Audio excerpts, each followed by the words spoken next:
Բարի երեկո, հարգելի հետևորդներ, եթերում ABC լուրերի ամփոփիչ թողարկումն է, ես Գառնիկ Թաֆյանն եմ։ Տասնյակ վթարներ, 10 բալանոց խցանում ու չմաքրված փողոցներ, ձյունը կատվածահար է արել հանրապետությունը։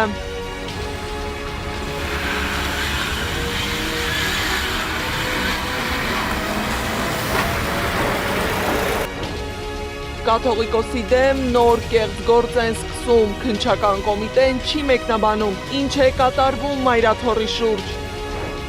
Արտահերթ նիստ կտրուկ որոշումներով, ինչ փոխվեց ընտրական օրենսգրքում։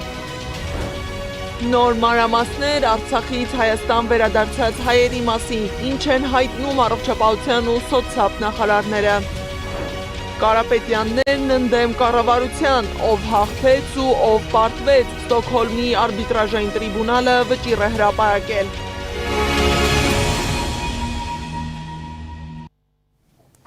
Ձյունը կատվածահար է արել ամբողջ հանրապետությունը։ Բուքե ճանապարհները սառած են, իսկ մայրաքաղաքում վերջին մի քանի ժամվա ընթացքում մի քանի տասնյակ վթարներ են եղել։ Երևանի փողոցներում էլ իսկական քաոս է։ Մարդիկ չեն կարողանում տուն հասնել ոչ ոտքով, ոչ ավտոբուսով, ոչ էլ տաքսիով։ Facebook-ում մարդիկ գրում են, որ ավտոբուսների վարորդներն անգամ հրաժարվել են շարունակել ճանապարհը, մարդկանց այս եղանակին դրսում թողնելով։ Իսկ տաքսի կամ չկա, կամ էլ կա, բայց աստղաբաշխական գնով։ Օրինակ, եթե Ազատության պողոտայից Դավթաշեն սովորական օրերին կարելի էր հասնել վճարելով մինչև 1500 դրամ, հիմա գինն անցնում է անգամ 4000 դրամը։ Հանրապետության ճանապարհներին տիրող քաոսին հետևել է Սեդա Գյուրեղյանը։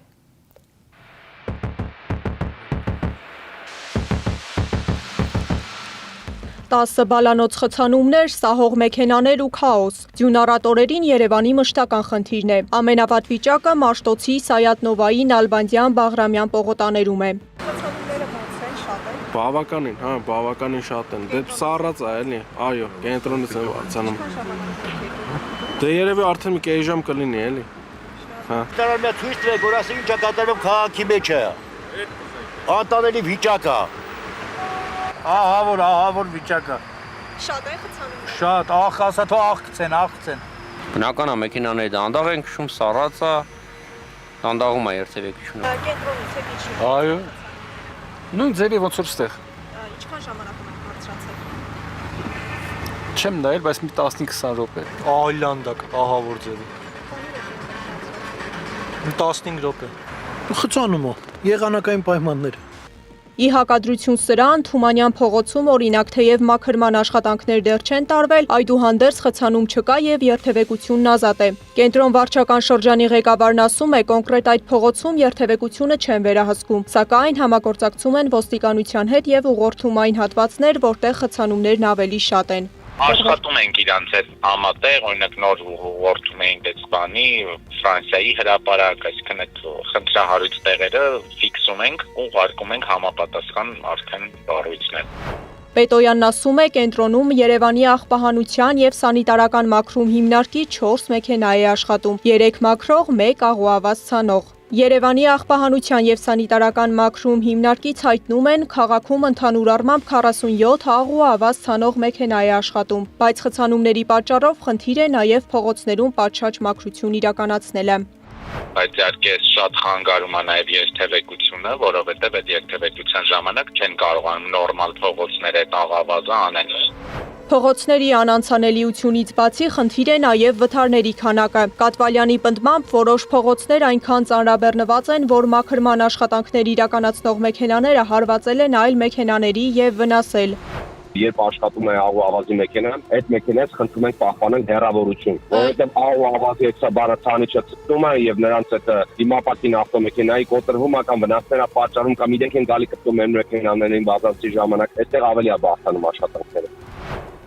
Բացի տեխնիկայից, քաղաքում աշխատում է նաև մարդկային ռեսուրսը։ Կենտրոն վարչական շրջանում այգիների, մայթերի եւ անցումների մաքրմամբ 50 աշխատակից է զբաղվում։ Կանաչապատում եւ շրջակա միջավայրի պահպանություն հողակից հայտնում են, քաղաքում ընդհանուր առմամբ 400 այգեպան է աշխատում։ Այս պայծրությամբ իրականացնում են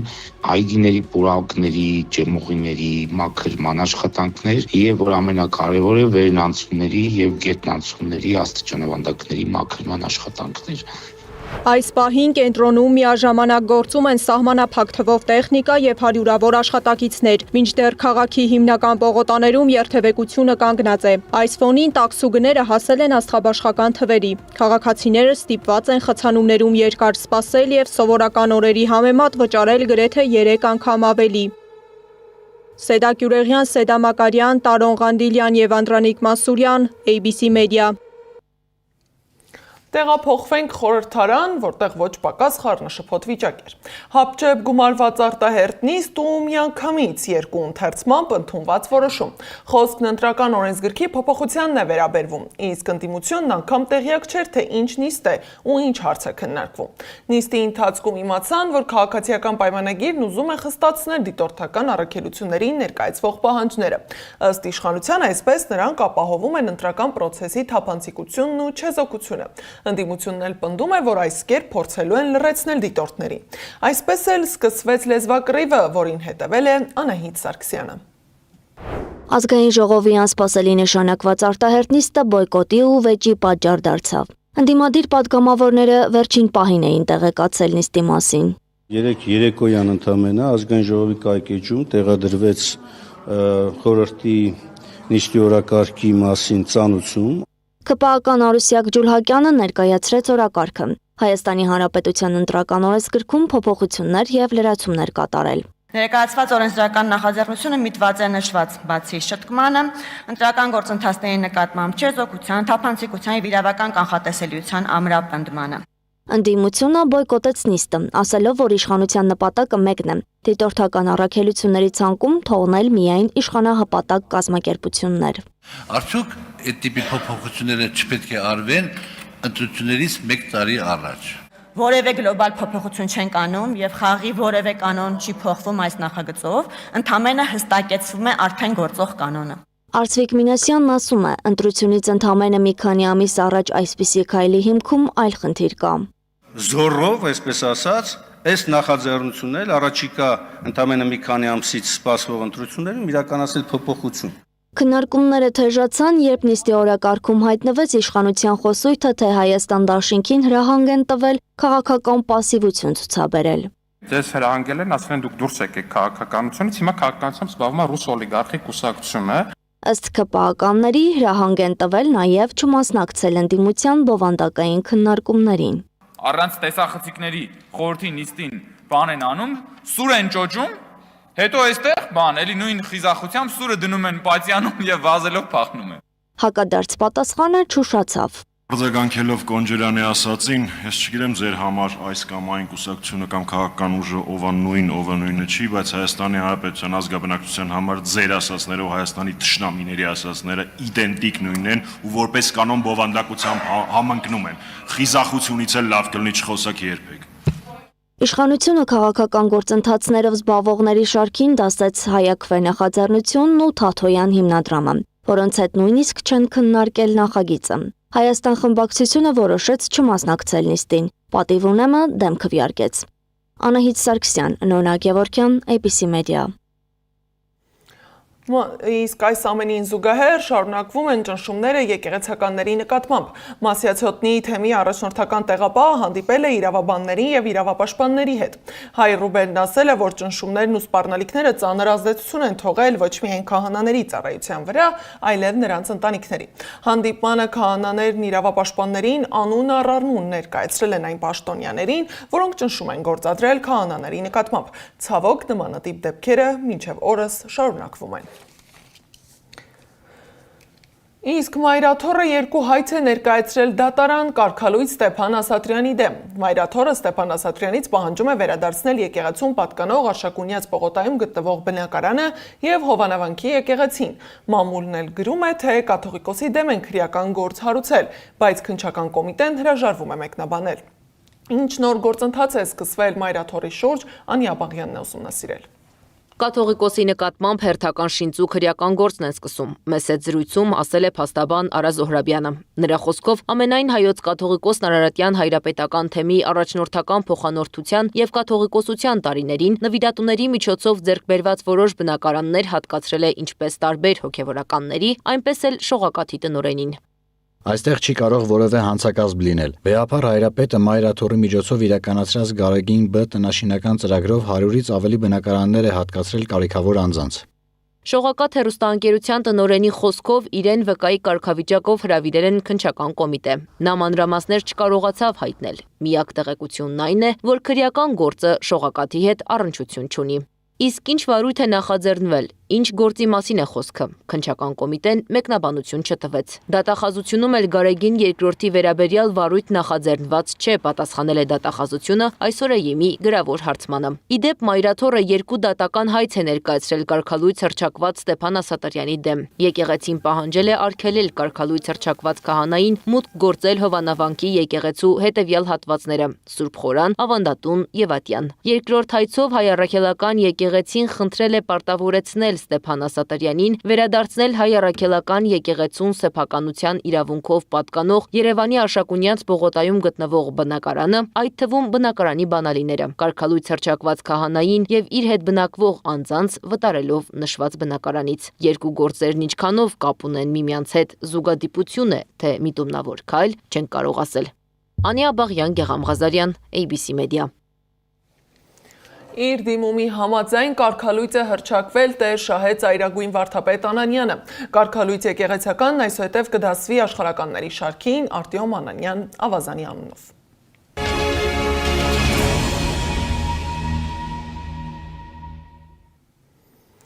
Փարաքարի համայնքապետ Վալոդիա Գրիգորյանի սպանության համար մեղադրվողներ Գևորգ Հարությունյանի ու Նարեկ Օհանյանի կալանքը դատարանը երկարաձգել է ևս 3 ամսով։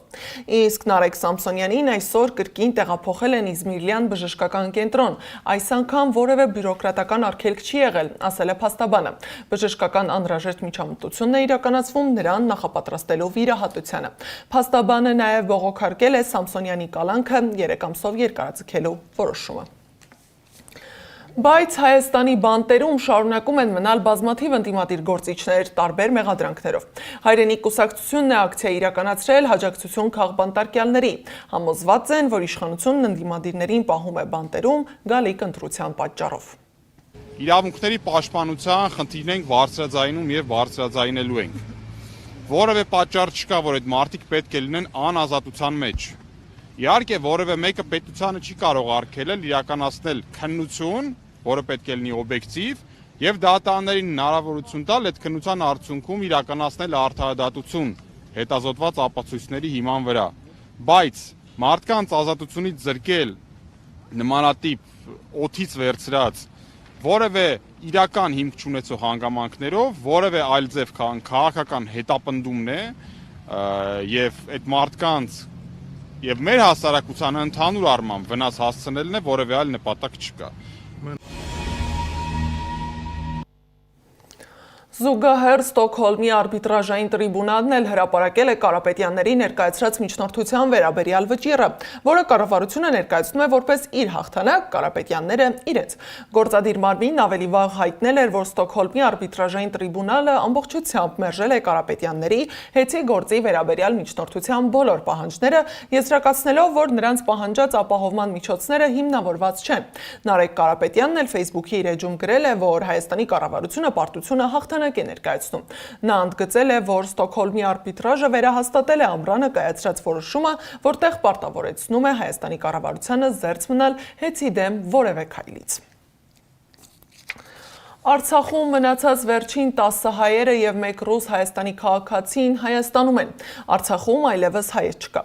Նրանք դիմել են Ադրբեջանի եւ Հայաստանի պատկան մարմիններին Հայաստան տեղափոխվելու խնդրանքով։ Սոցիալ նախարար Արսեն Թորոսյանն էլ հայտարարել է, որ նրանց բոլոր կարիքները հոգալու են։ Առողջապահության նախարարն էլ ասել է, որ բոլորն անցել են բուժզննում։ Դրանցից մեկը հոսպիտալացվել է։ Մեր 10 հայրենակիցների առողջական վիճակը բավարար է, գրել է Անահիտ Ավանեսյանը։